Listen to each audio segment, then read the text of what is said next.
Number one, the only reason I'm standing here as your President of the United States of America is because of the IBEW came on with me earlier.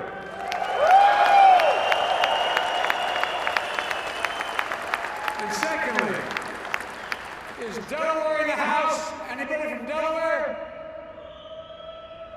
Holler loudly, man, because I want to see you after this is over. Folks, please sit down. Please sit down. Well, Lonnie, I want to thank you. You're a dear friend and one of the great leaders of labor in our time. I mean that. You've been there every time. I also want to thank the IBEW, Kenneth Cooper, Chris Erickson, Paul Noble, and as I said early on, the IBEW was with me when I was a kid running for the Senate in Delaware. Some of them are back there somewhere.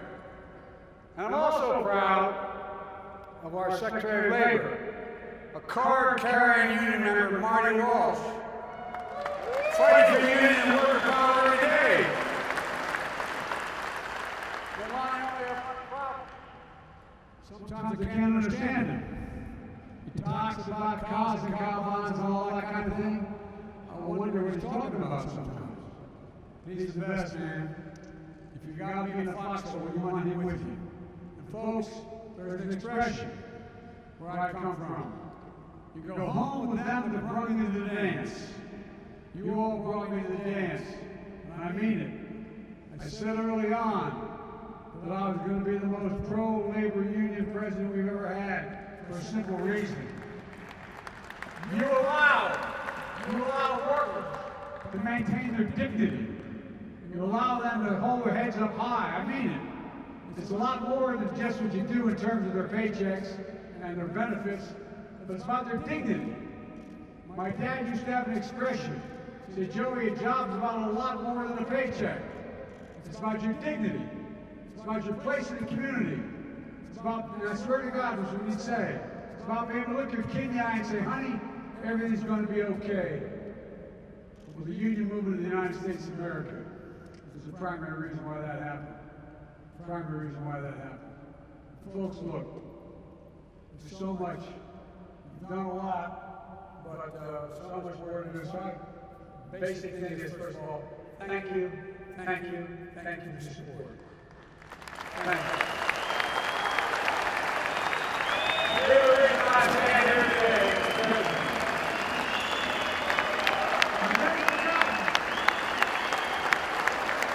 not only what you've done for me, but what you've done for America.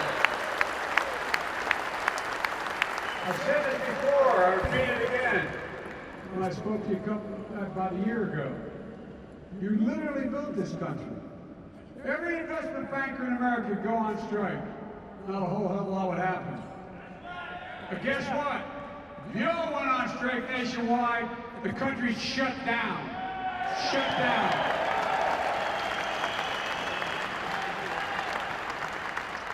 You've heard it 1,000 times when I was running for office.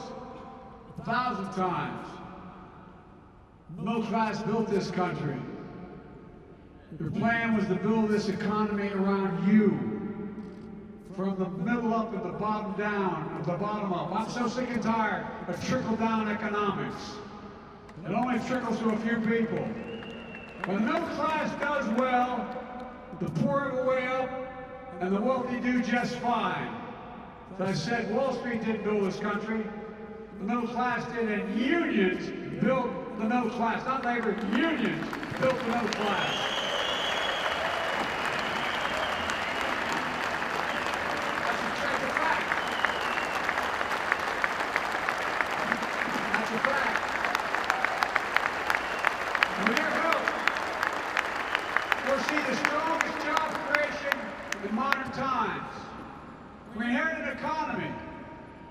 On the brink of a Great Depression. Millions of people losing their jobs, losing their homes, but even more importantly, losing hope. But look at the economy today. 8.3 million jobs in my first 15 months in office, a record. The unemployment rate, now stands at 3.6%. The fastest decline in unemployment at the start of any president's term on record. Jobs and companies are coming home again. We're making Buy America a reality, not just a slogan.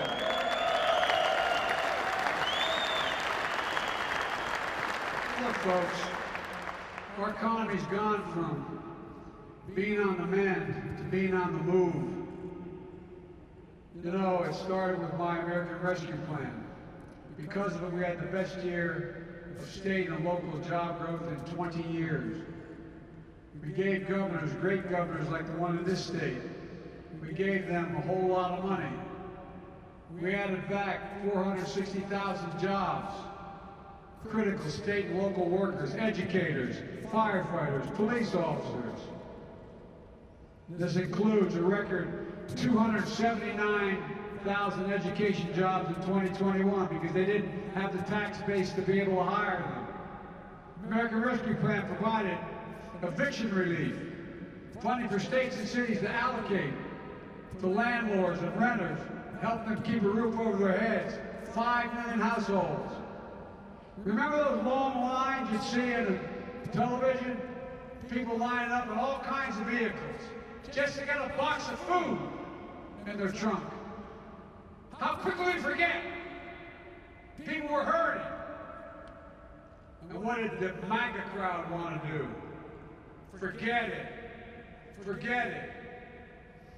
God, this is the United States of America. The idea that people would have to wait in line an hour, hour and a half to get a box of food in their trunk. It's just unbelievable. You know, American Rescue Plan helped 41 million people put food on the table. 41 million. Money in the pockets of hard-working Americans who, through no fault of their own, were in trouble. Giving families, what my dad called, just a little bit of breathing room. Now, not only is Infrastructure Week finally arrived after 4 years of the other guy, we can look forward to an infrastructure decade for 10 years.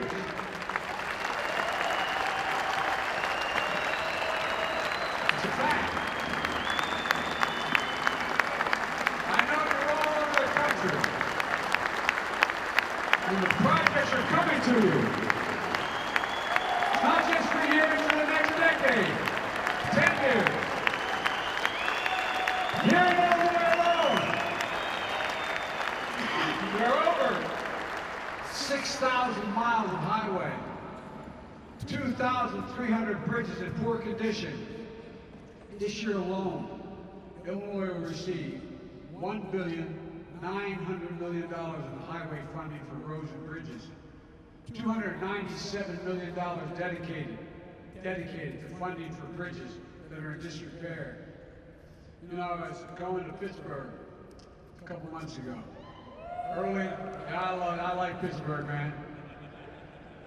But I was going to Pittsburgh a couple months ago to speak. And as I got there, a bridge going over a culvert looked like about 200 yards long, and about at the top, probably 120 feet from a little creek below, totally collapsed. Totally collapsed. Thank God. One of the only things that the COVID crisis did was the kids weren't in school, otherwise there'd be hundreds of kids in school buses going across there at the time. This is the United States of America. The idea we have bridges that are collapsing or about to go, I really mean it. It just drives me crazy to think about it. Folks, look. Mayor Lightfoot talked about how Chicago has lead service pipes, more lead service pipes and drinking water than any other city in America, affecting only 400,000 Chicago homes. And guess what? That lead causes brain damage, particularly to kids in those pipes. The law is going to fix that because every American deserves to be able to turn on a spigot and drink clean water. Nationwide, 10 million homes Because of the bipartisan infrastructure law, we've announced nearly $3 billion to modernize more than 300 airports across all 50 states, just like this year. Chicago airports are going to receive just this year nearly $100 million that can be used to improve runways, taxiways, and terminals. You know, some of you may remember if you're from New York City, when I was vice president, I landed there to meet with a group to go in and speak to a union convention. Came back out to LaGuardia, and when I was in there, I walked into the terminal, and there was a sign, one of the escalators wasn't working. It's God's truth. I looked up, the escalator said, "Will be fixed in 1 month." One of the finest cities in all of America, and you have the sign saying it's going to take a month to fix an escalator. So I made a comment about that at the union I spoke to, and the group I spoke with. And it made instant news. Biden was criticizing. Here's what I said. I said, if I took you to an airport, blindfolded you, put you in an airport in Beijing, and one in New York, and I said to you, where are you, Beijing or New York? You would have thought the Beijing airport was the American airport with no one in it. Not a joke. And guess what? As I went back to get an Air Force Two, I'm standing there and I get out of the vehicle, and I'm on the runway, and there's 9 guys and 2 women with their yellow, bibs on there, worked at the airport. I thought, oh God, I'm not going to get up on the train, up on the plane. You know what they said? Thank you. Thank you, thank you, thank you. And guess what? They ended up investing almost $1 billion in the airport. And it works. This is the United States of America. We used to have the finest infrastructure in the world. We were rated #1 in the world. We're now rated number 14. The United States of America. Why? I would argue because of the greed of the folks at the top, not wanting to get things done. But folks, look, we've announced $5 billion, including the $615 billion this year alone, so the IBW can get to work building the national network of 500,000 charging stations all across America.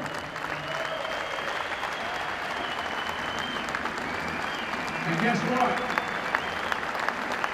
This guy here is part of the reason. Not a joke. He won't remember this, but I met with all the heads of the CEOs of major car companies. And you may remember General Motors back then when I first got elected was suing California because they said they had a higher standard for emissions than other states and they couldn't have a local standard higher than the federal standard. And so I talked to Mary Barry, and about 2 weeks later she called me and said, we're dropping our suit. We're dropping our suit. And I listened, she said, we're going to go all electric by 2035. Guess what? 500,000 charging stations are going to have to be built as we build these things.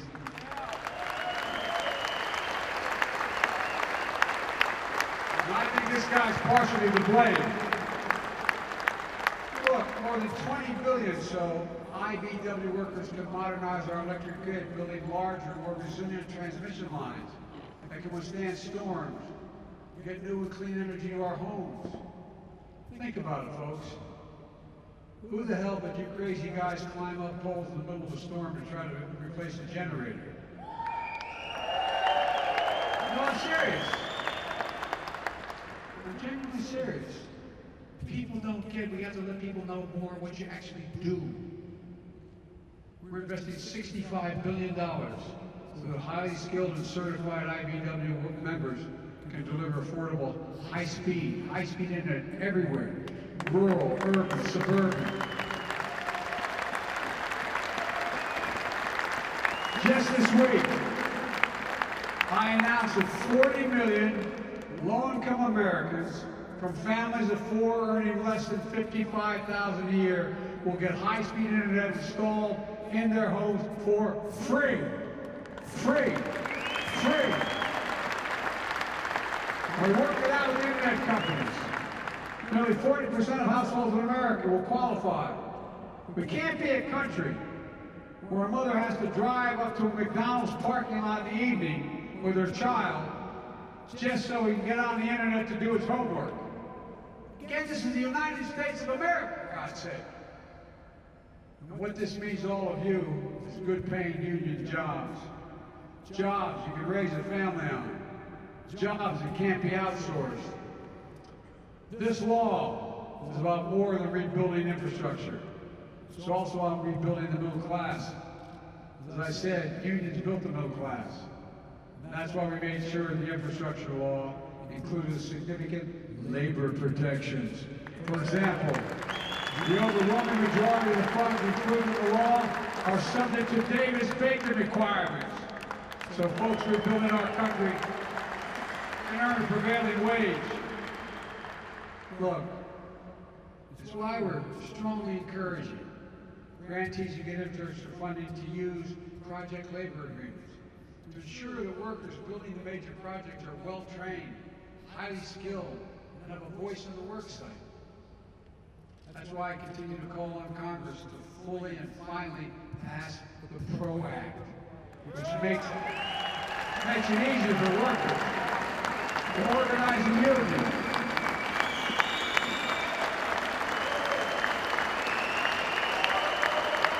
You know,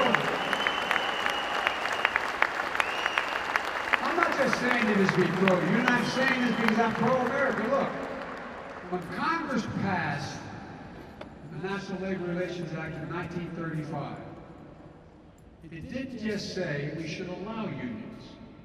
Everybody forgot this for a long time. What it said is we, the federal government, should encourage unions and collective bargaining. That's what it said. There was a reason for that. Let's be clear for our Republican friends.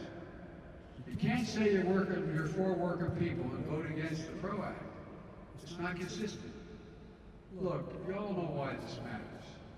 Union members get higher wages, better benefits and health insurance, paid leave, protections against discrimination and harassment, safer and healthier workplaces. But there's another reason. Workers join unions to gain power. That's what it's about. The only way to match power is with power. It's the only way it can be done. You can't count on the good graces of major corporations decide they're going to help. Power is needed to be exerted to deal with power. Power over decisions that affect your lives. Unions provide, in one word, democracy. Rebuilding America with union labor is also smart for business. This is the point I make, and by the way, I'm not getting any arguments from CEOs. It's smart for business. Why? When union workers are on the job, projects are completed efficiently and professionally, and they ultimately save money. For folks at home, maybe you're not in a union, or no one who is in a union, but know this, it's hard work. You gotta earn it. Ask a journeyman electrician, anyone journeyman electrician here today. I'm serious, think about this. And you guys got, with all due respect, you gotta talk more about this. But the fact is, it takes 4 to 5 years as an apprentice, 8,000 hours of training. Now, granted, you get paid when you're doing it. But the power goes out in the storm. Why do you think? Who climbs up that pole? All the snow and the rain are still coming down. Union workers are the best workers in the world. You're the most. This is not, again, I'm not trying to be nice to you all. I mean this sincerely. Why, if you have the capacity, would you not hire a union worker, whatever the job, not just IBW, a union worker, to do the job?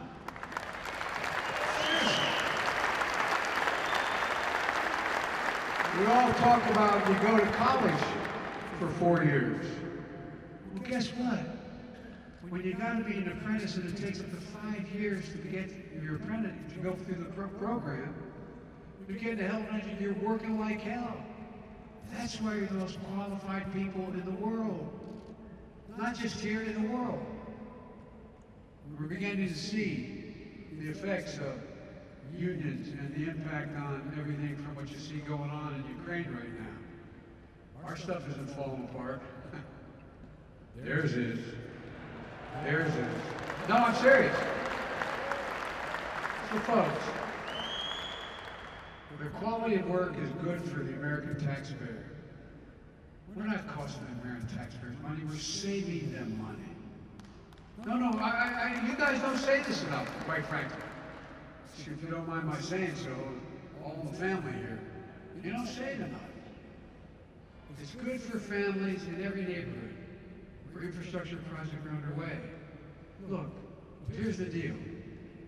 Building an economy from the bottom up and the middle out doesn't happen by itself. For example, I know folks are concerned about inflation.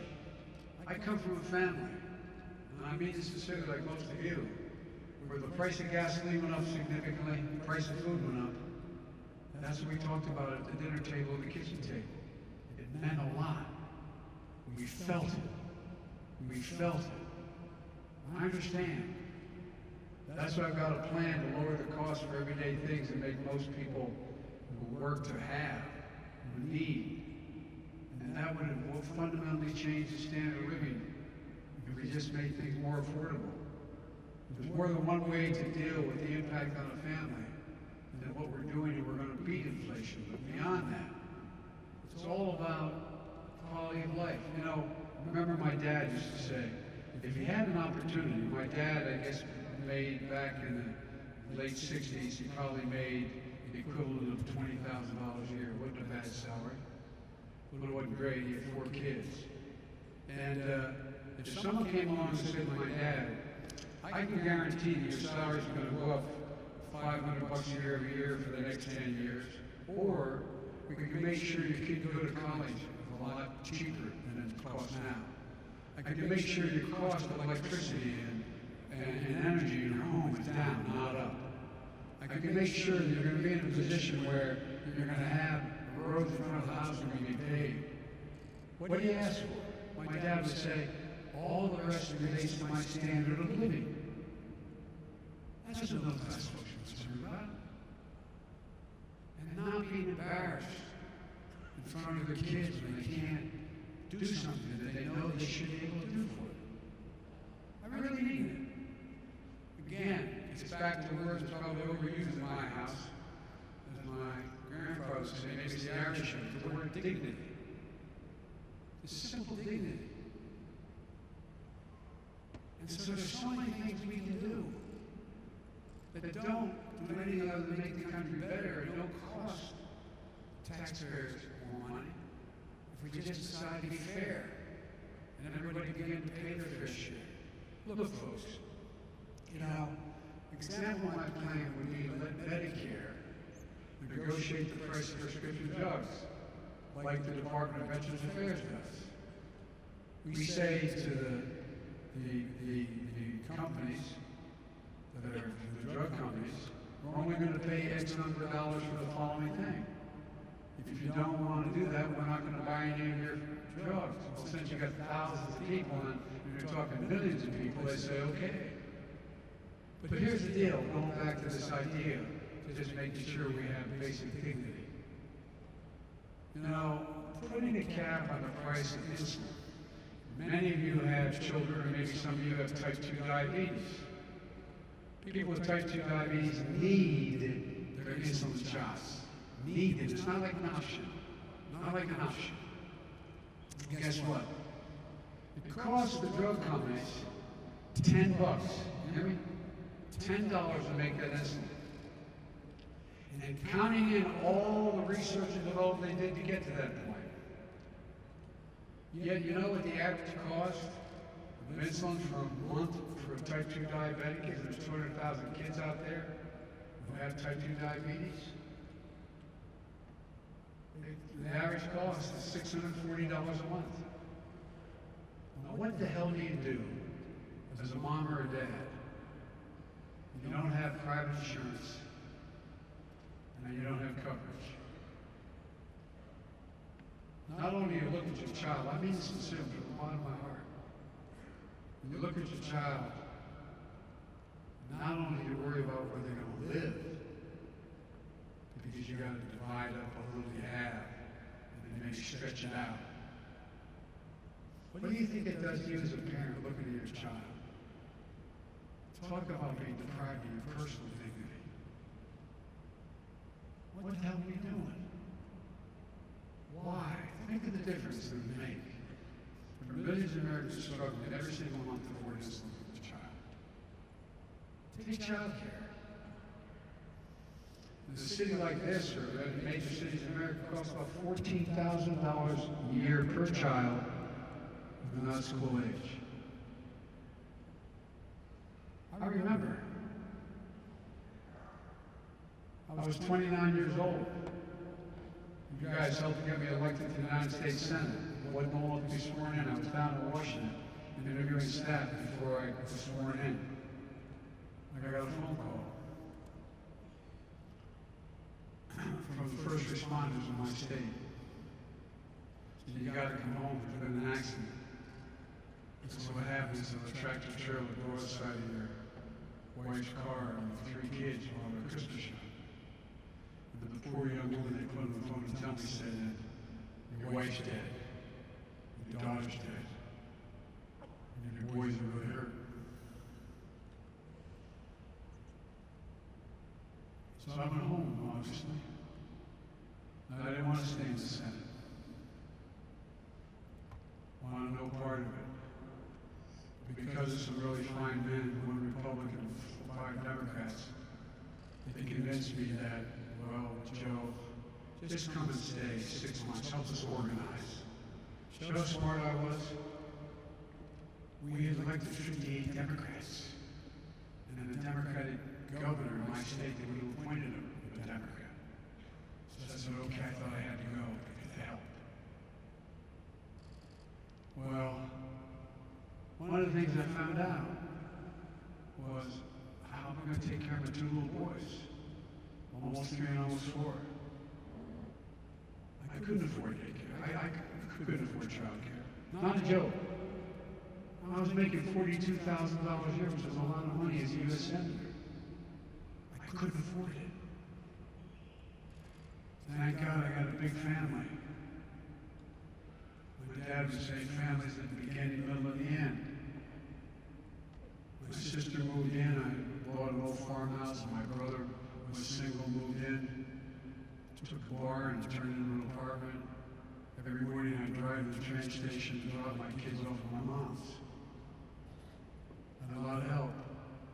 But it made me realize, how about that single woman with a high school education or less, 2 little kids, with a dad. How in God's name they can make it? And yet, how can they go to work? The point being that, if we just said, anyone making under, a family making under 120 grand a year, would not have to pay more than 7% of their income for child care, we'd be cutting half the cost of child care on a yearly basis. Making it much easier for a whole lot of people to be able to work. We put over 200,000 women back in the job market, only because they can't afford child care. Folks, imagine what that would mean to the standard of living for a household. Folks, there's no reason why we shouldn't get a tax credit for weatherizing their homes.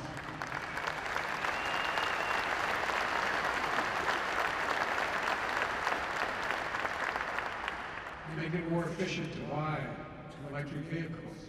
My plan does that. I met with nearly a dozen CEOs of America's largest utility companies. Literally a dozen of them came to see me. They confirmed that we passed the investment allowing families to, if they weatherize their homes, to write it off a tax credit. It will immediately lower the bills of these families to an average of $500 a year. We can do these things without making a lot of sacrifice. We just ask the large corporations, the wealthiest Americans, to just begin to pay part of their fair share of taxes. No one making less, no one making less, no one making under $400,000 a year, I promise you, will pay an additional penny in federal taxes. I said that at the beginning, and I've kept that commitment. Meanwhile, right now, the average billionaire is about 790 or so in America. You know what their average tax rate is? 8%, E-I-G-H-T, 8%. Now, in federal taxes, most of you are likely paying 2 to 3 times that much. No billionaire should be paying a lower tax rate than a teacher, a firefighter, an electrician.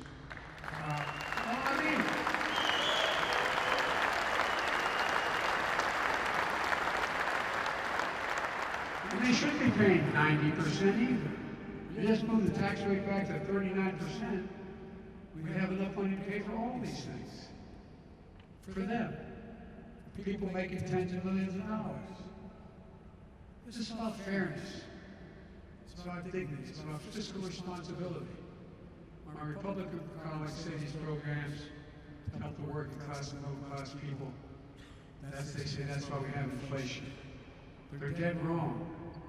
Under my predecessor, the great MAGA king, the deficit increased every single year he was president. The first year of my presidency, the first year, I reduced the deficit, literally reduced the deficit by $350 billion. First year.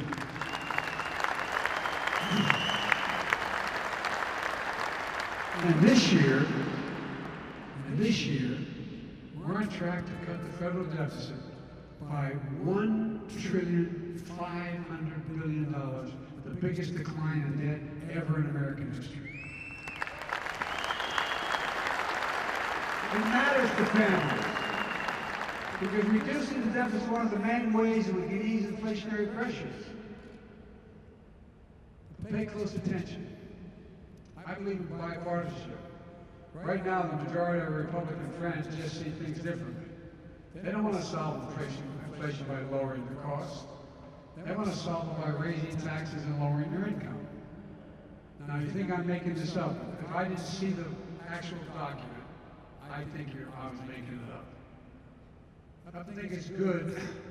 A good thing when American families have more money in their pockets. American workers deserve a raise. All this concern, American wages went up 5%. Oh my God. I thought that was supposed to see happen. Republicans in Congress proposed a plan that will make working families, American families, poorer. Now, I'm not usually just discreet about my Republican friends. I get along with a lot of them, used to anyway. But Senator Rick Scott, a Republican from Florida, laid out a plan in writing. I call it the Ultimate MAGA plan. Make America Great Again plan. It's in writing.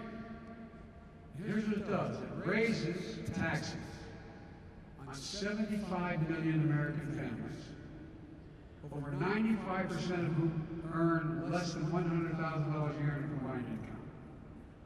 It would raise taxes by nearly $1,500 per family. It's all in writing. Go online. They got it backwards. I propose a minimum tax for billionaires. But the congressional Republicans have proposed a minimum tax for teachers, firefighters, and electricians. And while on this, 55 of the Fortune 500 companies in 2020, 55 of them paid zero in federal taxes after making $40 billion. $40 billion. Zero in federal taxes. It didn't write. I proposed a minimum tax for corporations that asked them to pay their fair share in taxes. Senator Scott's plan lets them off, no pun intended, scot-free. I want to strengthen Social Security benefits to make folks who work their whole lives and paid into it ensure they have it. I want to give Medicare the power to negotiate drug prices. I want states to continue to expand Medicaid. And the ultra-MAGA Republicans proposal here's what it does. It puts Social Security Medicare, this is the Republican plan now, the only one out there. And Medicaid on the chopping block every 5 years. Here's how it works. Their plan explicitly states that every 5 years, it will require a vote on whether or not to continue each of these programs. Republicans in Congress want to put Medicare's very existence up for a vote every 5 years. Same with Social Security and Medicaid. Now really ask yourself, how will you sleep at night knowing that every 5 years, everything you paid into may not be there? No, this is serious. The MAGA Republicans are going to vote on whether you'll have Social Security, Medicare, or Medicaid, and what amount you get. Every 5 years is reconsidered. Now, I have to admit it's unlikely they'll vote Social Security totally out of existence. But what do you think they're likely to do if this were to pass? I've been in Congress a long time. I'm pretty good at what I did in Congress. I guarantee what they do every 5 years, they'll hold hostages to get their way. They'll say, if in fact you don't vote for this particular thing, we're going to cut Social Security, we're going to cut Medicaid, we're going to cut whatever. The idea you have to renegotiate Social Security every 5 years, I mean, this is in writing. Look it up. You know, they're going to say, if you don't stop investing in clean energy, because we don't like it, we don't think there's global warming, we're going to cut the following. Folks, that's not who we are. So we've got to keep fighting for an economy that's about fairness, dignity, and opportunity. It's about America. About America. And folks, you know, my mother used to say, everything bad, Joey, something good will happen if you look hard enough for it. So let me close with this. Last month, I visited the main airport in Portland, Oregon, which is undergoing a major renovation to be funded by the bipartisan infrastructure law. I met a woman named Lauren, IBW Local 48. She came up to me, she shared what the job meant to her. How she grew up poor, was raised by a single mom. How she bounced around in different careers until she became an apprentice with the IBW. She's putting in her years and the thousands of hours she needs to put in to become a journeyman electrician. Lauren told me that the airport will symbolize the crown jewel of the Pacific Northwest. It will also symbolize something else, a better life. A better life for an IBW member. It means fairness and dignity in the workplace. And it will be a symbol for a better America because the IBW is just getting started. Folks, I promise you that I'd be the most pro-union president in American history because I know this.